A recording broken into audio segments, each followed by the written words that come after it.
کسی کو شک پڑ جاتا ہے حضرت امیر معاویہ پر، او خدا کے بندے، حضرت امیر معاویہ رضی اللہ تعالیٰ عنہ تو وہ شخصیت ہے، نبی پاک صلی اللہ علیہ وسلم نے امام حسن کو اپنے ساتھ منبر پہ بٹھا کے فرمایا یہ میرا پتر چودھری ہے، یہ سردار ہے، یہ سید ہے۔ حضور کس طرح؟ فرمایا جب مسلمانوں کی دو جماعتیں لڑیں گی تو یہ صلح کرائے گا۔ تو وہ حضرت امیر معاویہ کی جماعت جس کے ساتھ حضرت امام حسن صلح کرے، تجھے کیوں نہیں قبول؟ بلا وجہ الجھتے ہو؟ بلا کہتے جی وہ یزید کے ابا جی تھے، تو نوح علیہ السلام کا بیٹا بھی تو کافر تھا نا، تو کافر کا باپ ہونے کا معنی یہ ہے کہ آپ الزام لگا دیں گے؟ عجیب آپ بات کرتے ہیں۔ قیامت میں کوئی کسی کا بوجھ، قرآن نے فیصلہ کر دیا ہے، کوئی کسی کا بوجھ، یزید اپنے معاملات کی جواب دے گا، اس کے گھر والے اس کی باتوں کا جواب، اور جو یہ کہتے ہیں نا کہ ان کے والد معاذ اللہ ٹھیک نہیں تھے، وہ یہ بھی لکھتے ہیں کہ یزید کا پتر بڑا ٹھیک تھا۔ یزید کے بیٹا ہے جس کا نام معاویہ بن یزید ہے، یزید کے بعد لوگوں نے تخت پہ بٹھایا، 40 دن اس نے حکومت کی، اور لوگوں سے کہنے لگا کہ میں اس کرسی کے قابل ہوں، نہ میرا باپ قابل تھا۔ یزید کا پتر فرمایا نہ میں اس قابل ہوں، نہ میرا ابا قابل تھا، میں اس کرسی پہ کیسے بیٹھوں جس کے پایوں میں محبوب کی اولاد کا خون ہو؟ تلاش کر لو کوئی اپنا امیر، 40 دن کے اندر بندہ تلاش کر لو، میں اس قابل نہیں۔ تم یہ تو لکھتے ہو اس کے بیٹے کے بارے میں، یہ کیوں نہیں مانتے کہ حضرت امیر معاویہ کے ساتھ امام حسن نے صلح کی؟ آپ بات کو سمجھیں۔ اور کچھ اتنے بیوقوف ہیں، اتنے نادان ہیں، ان کو کوئی اور بات نہیں ملتی تو کہتے ہیں امام حسین کو آنا نہیں چاہیے تھا، حکومت بن گئی تھی، یزید بیٹھ گیا تھا، معاذ اللہ۔ پتہ ہے حضرت عبداللہ بن زبیر کیا فرماتے تھے؟ فرماتے تھے ہم تو یزید کے خلاف اس وقت نکلے کہ ہمیں یقین ہو، یہ اس بندے کی بات بتا رہا ہوں جسے گٹی میرے نبی پاک نے لواب دہن سے عطا فرمائی، لواب دہن سے گٹی دی رسول کریم۔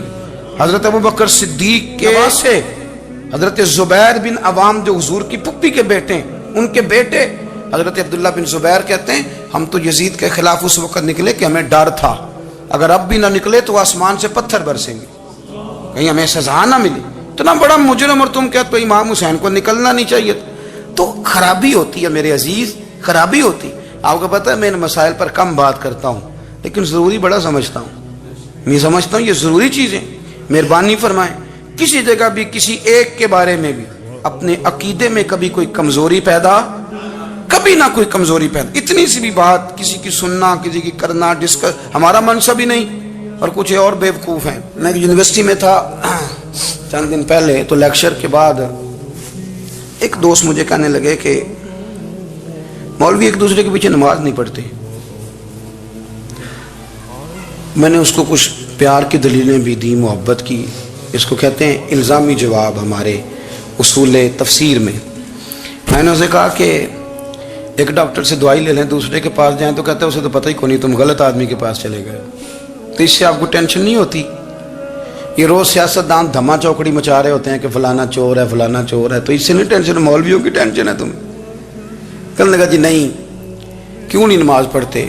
میں نے اسے کہا یار، اور وہ مجھے کہنے لگا جی آپ بڑی مثبت بات کرتے ہیں تو اس لیے میں نے آپ سے سوال کیا ہے۔ میں نے کہا یار بڑی سادی سی بات ہے، اگر تیری سمجھ میں آ گئی تو ٹھیک ہے، نہ بھی آئی تو منوانا تو میرے ذمہ ہے بھی نہیں، بتانا میرے ذمہ ہے۔ تو یہ بتا، میں نے کہا تیرے ابا جی کو، تیری اماں کو بندہ کافر کہہ گزرے، کوئی مولوی بہت بڑا شیخ الحدیث ہو، اصول تفسیر پہ، فقہ پہ، حدیث پہ دسترس رکھتا ہو، اور مستحضر علم ہو اس بندے کا، تیرے ابے اور اماں کو کافر کہے تو نماز پڑھتا ہے؟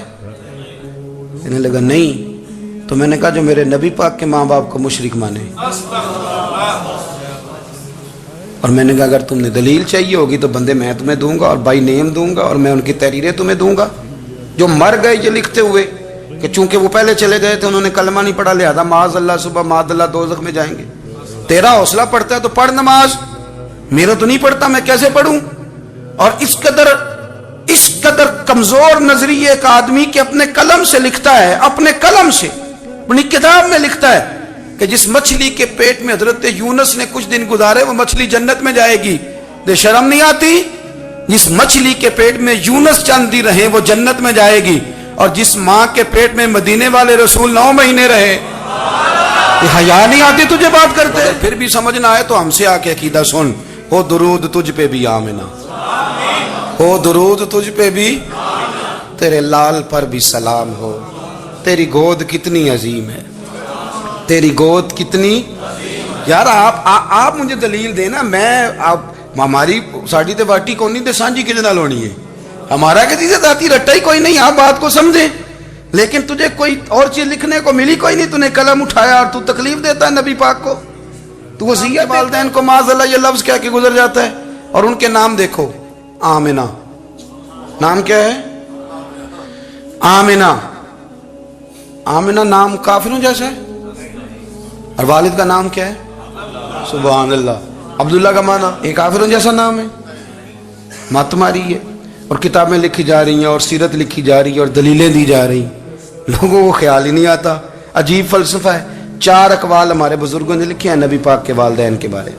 سب سے پہلے امام سیوطی فرماتے ہیں رسول کریم علیہ السلام نے فرمایا کہ پوری دنیا میں جب کفر رہتا ہے تب بھی 10 لوگ اللہ کی توحید پر ہمیشہ قائم رہتے ہیں. یہ نہیں ہو سکتا کہ ساری دنیا کفر سے بھر جائے. فرماتے ہیں میرے محبوب کے والدین بھی ان 10 لوگوں میں شامل ہیں. حضور کے والدین بھی ان. اور دوسرا قول آپ فرماتے ہیں نبی پاک کے والدین زمانہ فطرت پہ تھے. زمانہ فطرت وہ زمانہ ہوتا ہے جس کے اندر نبی نہیں ہوتا. تو لوگ جس دین کو بہتر سمجھتے ہیں اللہ کی توحید کے ساتھ اس پر عمل کرتے ہیں تو ان پر کوئی مواخذہ. اور تیسری بات یہ کہ نبی پاک کے والدین حضرت ابراہیم کی ملت پر تھے، حضرت ابراہیم کے دین پر تھے. اور حضرت ابراہیم کا وہ دین ہے جس کو قرآن کہتا ہے کہ وہی دین ابراہیمی دین محمدی ہے صلی اللہ علیہ وسلم. وہی دین محمدی ہے. اور چوتھی بات اس کو علامہ ذہبی نے لکھا، علامہ خفاجی نے لکھا، قاضی اعجاز نے لکھا، محدثین نے لکھا. حدیث کی راوی سیدہ عائشہ صدیقہ ہیں رضی اللہ تعالیٰ عنہ. کہتی ہیں رات کو میں اٹھی تو میں نے نبی پاک صلی اللہ علیہ وسلم کو روتے ہوئے دیکھا.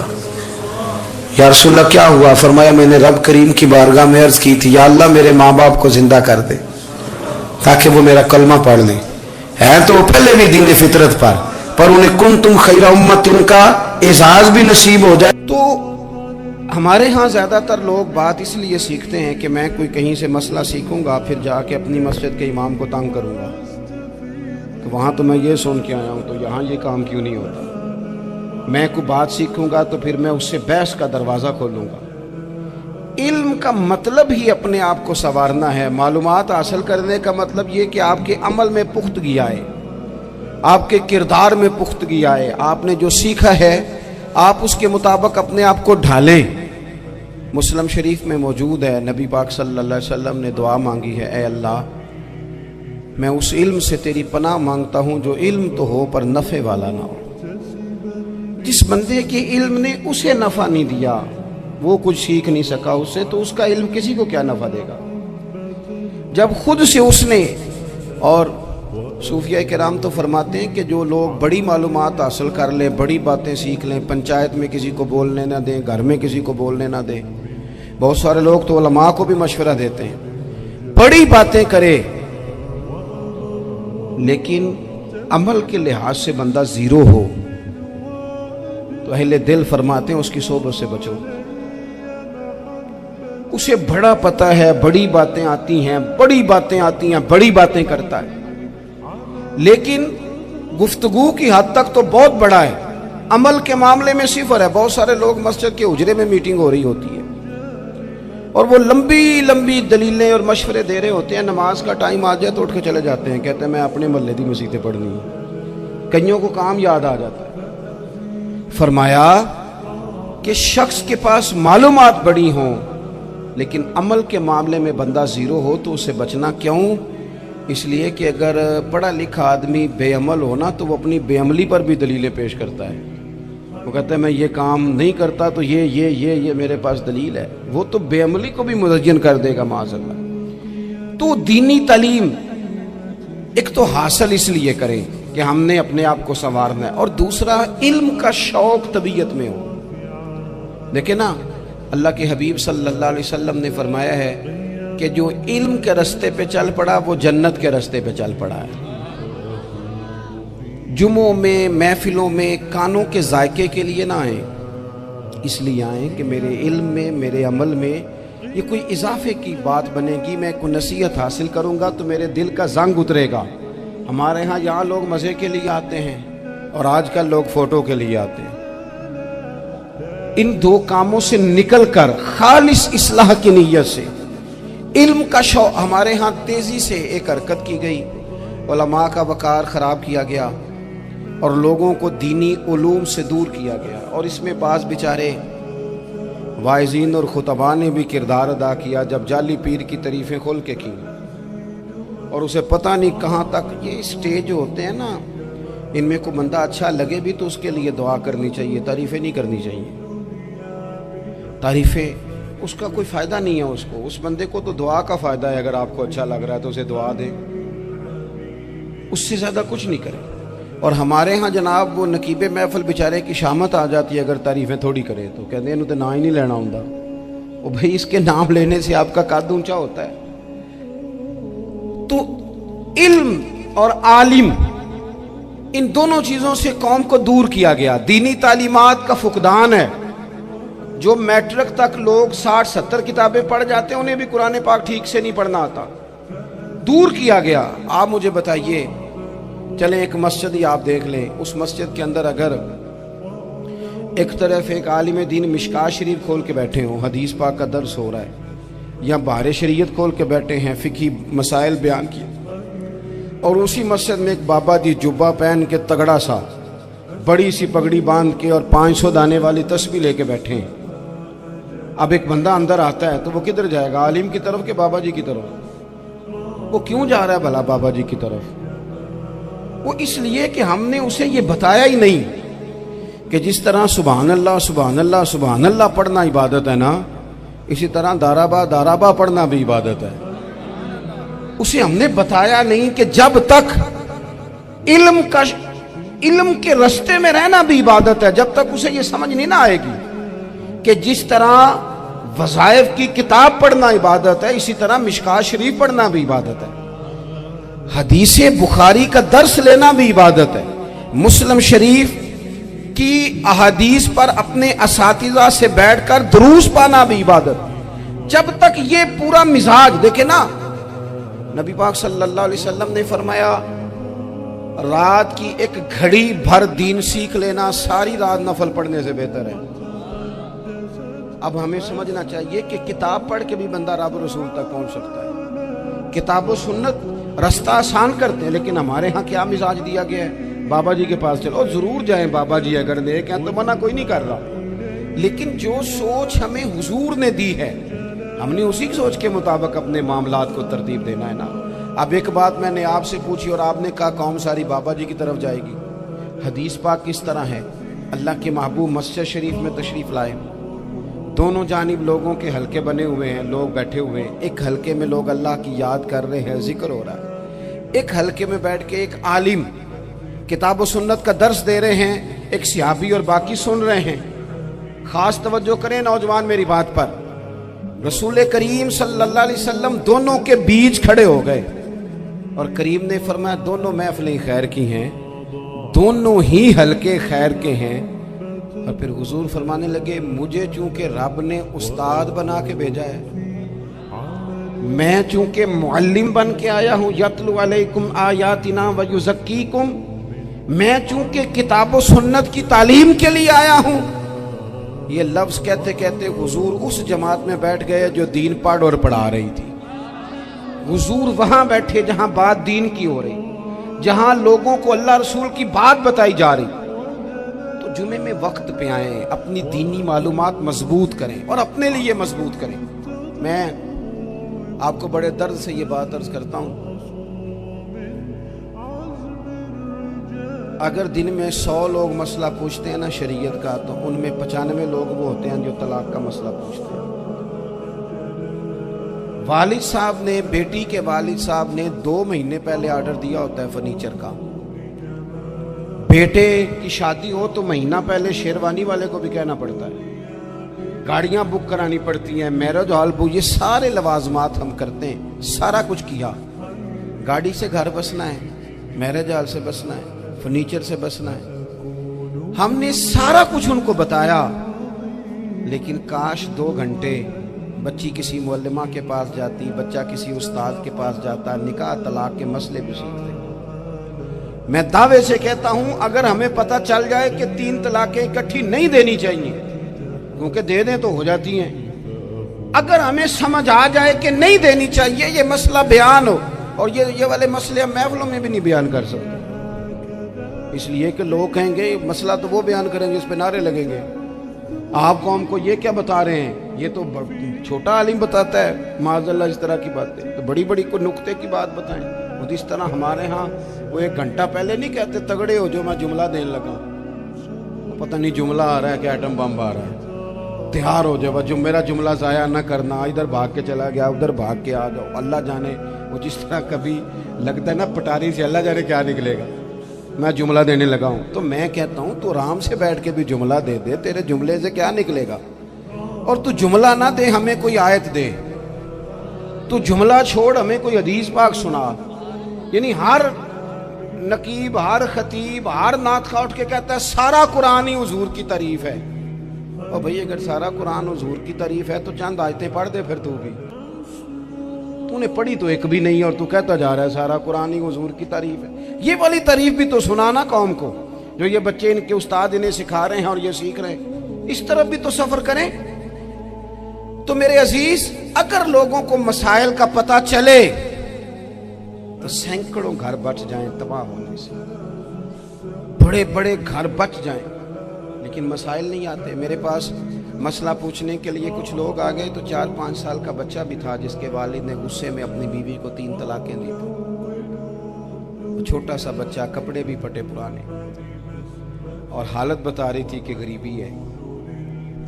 تو جب میں نے مسئلہ بتایا کہ 3 طلاقیں ہو گئی ہیں تو واپس جانے لگے، تو بچہ مجھ سے کہتا ہے دیہاتی آدمی، تو کہنے لگا مولوی صاحب میری اماں تے نانی کہنی اسن پوچھ کے آئی آپ کہ ہن اسی لہدا لہدا ہی رہنا ہے۔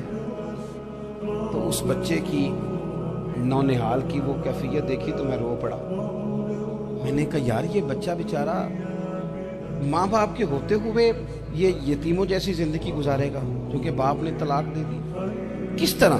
مسائل نہیں بتائے لوگوں کو، تعلیم سے آگاہی نہیں کیا، اور اس میں بہت بڑا ظلم ہے ان لوگوں کا بھی جو جنازے پہ کھڑے ہو کے تو کہہ دیتے ہیں میری طرح کے لوگ، اچھے علماء کی بات نہیں کرتا، وہ کہہ دیتے ہیں دیکھو جن لوگوں کو جنازہ نہیں آتا، بھئی آپ نے کس دن عشاء کے بعد کلاس لگائی تھی جنازہ سکھانے کی؟ یہ تو آپ نے کہہ دیا لوگوں کو قرآن جی ٹھیک نہیں آتا، تو یہاں تو بیچاری بیبیاں جن کو صحیح پڑھنا نہیں آتا وہ مشن بنا لیتی ہیں کہ میں نے اتنے 100 کو قرآن پاک پڑھانا ہے، بیوہ ہو گئی ہوں، طلاق یافتہ ہو گئی ہوں، ساری زندگی قرآن پڑھاؤں گی۔ ہم کیوں یہ مشن نہیں بناتے، کیوں اس طرف سفر نہیں کرتے؟ ایک تو دینی معلومات میں، دینی علوم میں اپنے آپ کو لگائیں اور ذوق پیدا کریں کہ جو چیزیں مجھے نہیں آتی میں نے وہ سیکھنی ہے، جو معاملات مجھے نہیں آتے میں نے ان کی طرف سفر کرنا ہے۔ ایک تو اپنا یہ مزاج بنائیں، اور جب آپ دینی علوم سیکھتے ہیں تو پتہ ہے کون سا منظر قائم ہوتا ہے؟ منظر وہ بنتا ہے کہ حضرت ابو ہریرہ بھی دین سیکھا کرتے تھے، حضرت عبداللہ ابن عمر بھی اصحاب صفہ میں رہا کرتے تھے، حضرت انس بن مالک بھی رہا کرتے تھے، اور ایسا منظر بنتا ہے کہ حضرت سیدہ خدیجہ الکبریٰ رضی اللہ تعالیٰ عنہ فرماتی ہیں سیدہ فاطمہ حضور کی گود میں بیٹھی ہوتی تھی اور نبی پاک سے باتیں پوچھتی تھی اور حضور انہیں بتا رہے ہوتے تھے، سیدہ عائشہ حضور سے دین کی باتیں پوچھتی۔ چوتھا حصہ ہماری فقہ کے اصول حضرت فاطمہ کی، حضرت عائشہ صدیقہ کی مرویات پر مبنی ہیں۔ اگر ہماری بچیاں چھوڑ دیں ڈائجسٹ پڑھنا، چھوڑ دیں ادھر ادھر کی مووی دیکھنا، اور وہ کتاب و سنت پر آ جائیں تو بہت سارے مسائل ایسے ہیں جو الجھنے سے پہلے ہی سلجھے ہوئے ہوں۔ دینی تعلیم کا مزاج اور ذوق۔ اور دوسری آیت کریمہ میں نے تلاوت کی، اللہ کریم نے قرآن مجید میں فرمایا یا ایھا الذین آمنوا قوا انفسکم واہلیکم نارا، اے ایمان والو خود بھی دوزخ کی آگ سے بچو اور اپنے گھر والوں کو بھی بچاؤ۔ او والد، وہ ماں جو بچوں کو بھوک سے بچانے کے لیے محنت کرتی ہے، ان کو مایوسی سے بہت سارے ماں باپ ایسے ہوتے ہیں جن کے پاس کپڑے لینے کے پیسے نہیں ہوتے عید پہ، کیوں؟ عزیز بھائی جس طرح ہم اپنے بچوں کو دیکھیں، بہت سارے ماں باپ کے پاس گنجائش نہیں ہوتی، لیکن اس نیت سے کہ بچوں کے دل ٹوٹ جائیں گے، عید پہ کیسے گزارا کریں گے، مشکل سے بھی کپڑے خرید کے دیتے۔ اس طرح ہم اپنے بچوں کو بھوک سے، پیاس سے، مایوسی سے بچاتے ہیں، اس طرح ہمارے رب نے ہمارے ذمے لگایا ہے کہ تم اپنے بچوں کو کوشش کرو دوزخ کی آگ سے بچانے کی۔ حضرت عمر فاروق رضی اللہ تعالیٰ عنہ نے عرض کیا تھا، یا رسول اللہ صلی اللہ تعالیٰ علیہ وسلم، اس آیہ کریمہ کا معنی کیا ہے؟ تو محبوب کریم علیہ السلام نے فرمایا، عمر، جن چیزوں کا اللہ تمہیں حکم دیتا ہے تم اپنے گھر والوں کو ان چیزوں کا حکم دو، جن چیزوں سے رب رسول تمہیں منع کرتے ہیں اپنے گھر والوں کو ان سے روکو، اپنے گھر کے اندر نفاذ دین کرنے کی کوشش کرو۔ میرے بھائی، بہت زیادہ آزمائش ہے ہمارے گھروں میں، بے چینیاں ہیں، اضطراب ہے، بچوں میں سختی ہے، بہن بھائی ایک دوسرے کے ساتھ لڑتے ہیں، مزاجوں میں تلخی آ گئی۔ کیوں بھلا؟ اس لیے کہ ماں باپ کو جو بہترین کردار اور جو حسین طریقہ گھر میں اپنانا چاہیے تھا، بچے تقریر باہر سے سنتے ہیں لیکن وہ فالو اپنے ماں باپ کو کرتے ہیں۔ اگر ماں باپ میں حوصلہ ہو، صبر ہو، اطمینان ہو، خودداری ہو، تھوڑے پر گزارا کرنے کا مزاج ہو، دیکھیں نا آج ڈپریشن ہے، ٹینشن ہے، پینکس اٹیکس ہیں، بڑی ساری چیزیں آ گئی۔ کیوں بھلا؟ صبر نہیں، تحمل نہیں، بردباری نہیں۔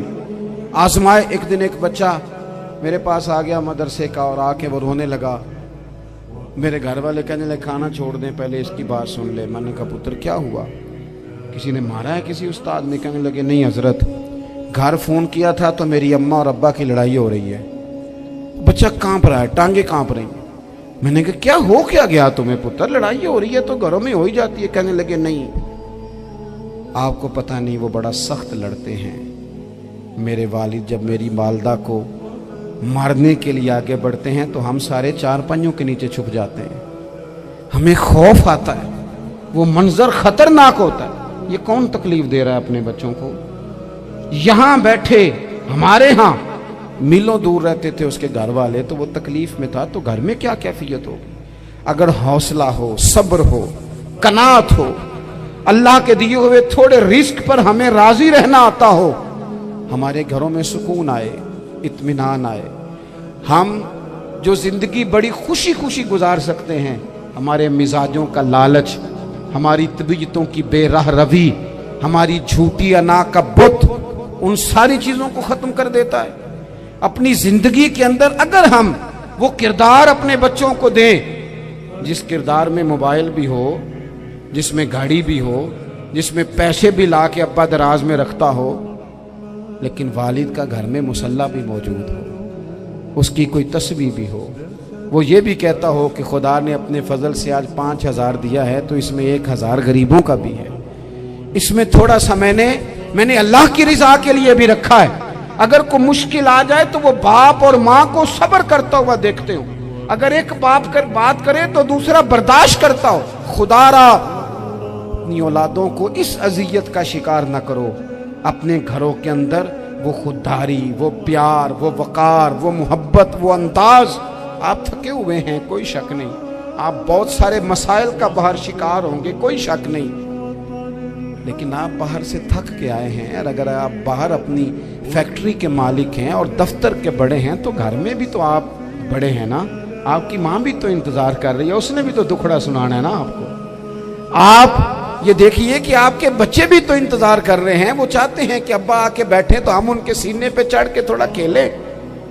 آپ کی اہلیہ منتظر ہیں، کچھ باتیں بیوی کسی اور سے نہیں کہہ سکتی، صرف اپنے شوہر سے کہتی ہے، لیکن وہ تو آتے ہی جلال میں آ گئے صاحب، وہ کہنے لگے تو بڑی نالائق ہے، میں تھکا ماندہ آیا ہوں اور تو نے مجھے کہانی سنا دی ہے۔ وہ اس خاتون سے شدت کے ساتھ پیش آنے لگے۔